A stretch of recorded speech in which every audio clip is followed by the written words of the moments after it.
Hi guys, my name is Gino from Rhode Island College. I am currently a junior here and I am studying secondary education with a concentration in English. So I'll be a high school teacher one day, maybe at the Met.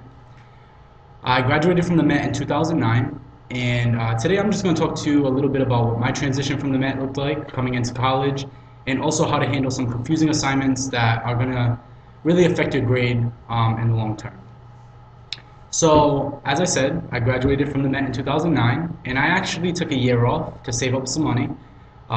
So I worked at Citizens Bank, and I was doing 60 hours a week, a lot of overtime, and I began to realize how much I was actually working, and I wasn't really progressing towards my goals that I had for myself for the future. So I ended up leaving Citizens Bank and going directly into CCRI for a semester, where I actually excelled, making the dean's list. I was very proud of myself.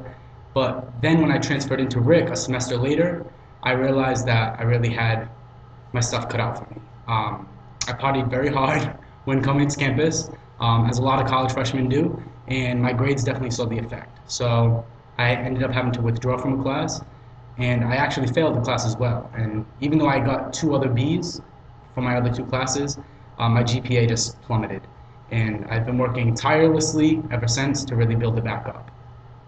I think one thing that I struggled with coming from the Met is not realizing how my grades would affect me, because as you guys know, at the Met, you're not really judged by grades. You do your exhibitions and you have your panels that give you feedback, but in terms of a GPA, you really haven't experienced yet, and I didn't get to experience it. So I wasn't exactly aware of how easy it is to have a GPA plummet and then how difficult it is to build it back up.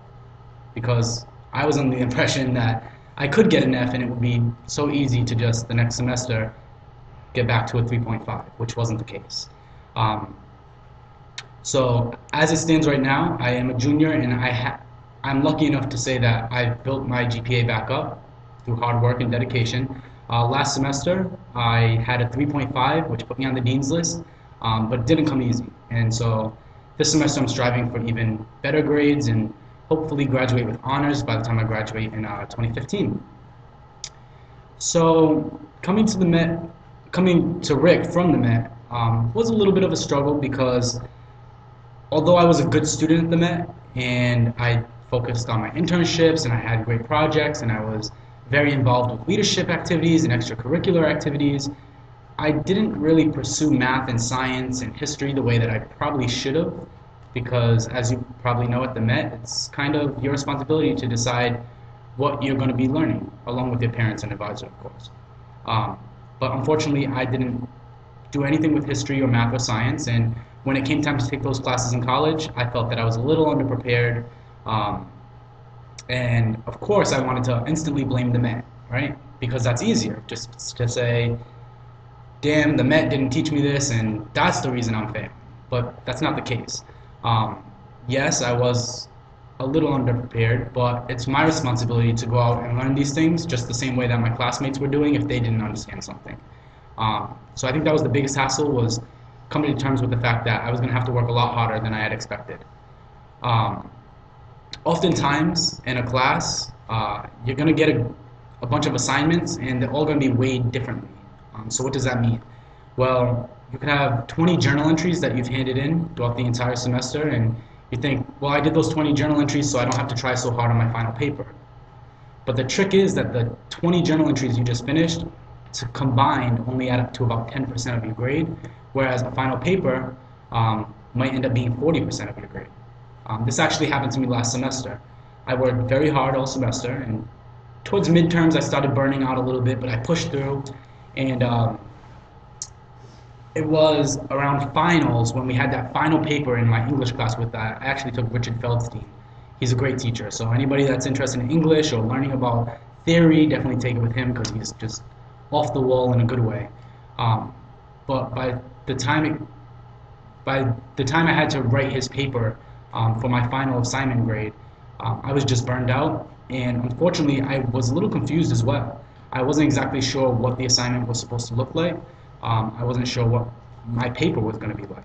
And although I had a ton of great participation grades throughout his class because I took part in a lot of classroom discussion. And although my other paper assignments were A's and B's, this final paper at the end ended up being a B minus, only because he gave me a sympathy. He actually sent me an email and said that he was a little concerned because the paper could have been a lot less than a B minus, but he did that because, I had good grades throughout the whole semester and I was an active participant in class discussions. So he gave me the B minus, which dropped my grade to a B minus. And as I said, my GPA wasn't doing too well at the time. I had like a 2.7, which wasn't terrible, but it wasn't where I wanted it to be. And so I emailed him and asked if I could kindly just rewrite the paper. And I explained that I'm working 3 jobs and going to school, and it's been a hassle, and I wasn't clear on the assignment. And luckily, he let me rewrite it and said that it's only because I was so involved and that I did so well. So he let me rewrite it, and I ended up getting an A on the paper, which then gave me an A in the class, which boosted my GPA through the roof. I think that there were a few things I could have done differently last semester, though, and that one of them being going to office hours. Every professor should have an office hours time and date listed on the syllabus. Richard Feldstein definitely did. The only thing is that as a student, I wasn't proactive in attending office hours. I'll be honest, it's not always the easiest thing to do when you're working 2 or 3 jobs or even 1 job and trying to get involved on campus and having a social life. I know that other things might come first. But had I gone to his office hours, I would have had a one-on-one interaction with him. And I could have asked him any question that I had, and he's definitely one of the professors that would have sat with me until all of my answers were clarified, all of my questions were clarified. So one of the most important things in terms of excelling in college is going above and beyond to make sure that you're getting the assignment and you're doing the assignment to the best of your ability, even if that means that you have to seek out the professor on days outside of class, which sounds a little scary at first. I think another thing in terms of handling a confusing assignment that's weighted heavily on your final grade, one thing that would be very proactive is to get it done early. I know it's not always easy, and as easy as it is for me to say that I do assignments early, I don't always get them done on time. But the best thing to do is get them done ahead of time so you can hand them in for some early feedback, and professors love that. All professors, I mean, you don't want to be a teacher's pet, but they love to see that you're trying hard and that you care about your grades. So if you hand in a paper early, it's not that much extra work for them to look through it and edit it a little bit, because in the long term they'd rather read a really good paper than have to drag on for 3 hours through a really crappy paper. Another important thing for handling a confusing assignment would be to talk to your peers. Make friends within your class. One, it gives you more connections on campus. You don't always want to eat lunch alone, I'm sure, so have lunch with somebody in class, talk about some of the assignments, gossip about the professor, and talk junk if that's what it takes to bond. But definitely make friends in class and meet up outside of class to do homework and projects. I made friends with a few people in my class. We have reading groups because we're reading Shakespeare, and it's a pain in the ass to get through, but we have to do it. So we take turns reading, and we discuss, and we hash it out. So that's another thing you can do, is just meet up and hang out and have fun with it. And don't look at every assignment as a bad thing that's going to waste a bunch of time. Try and get into it and see what you can do with it.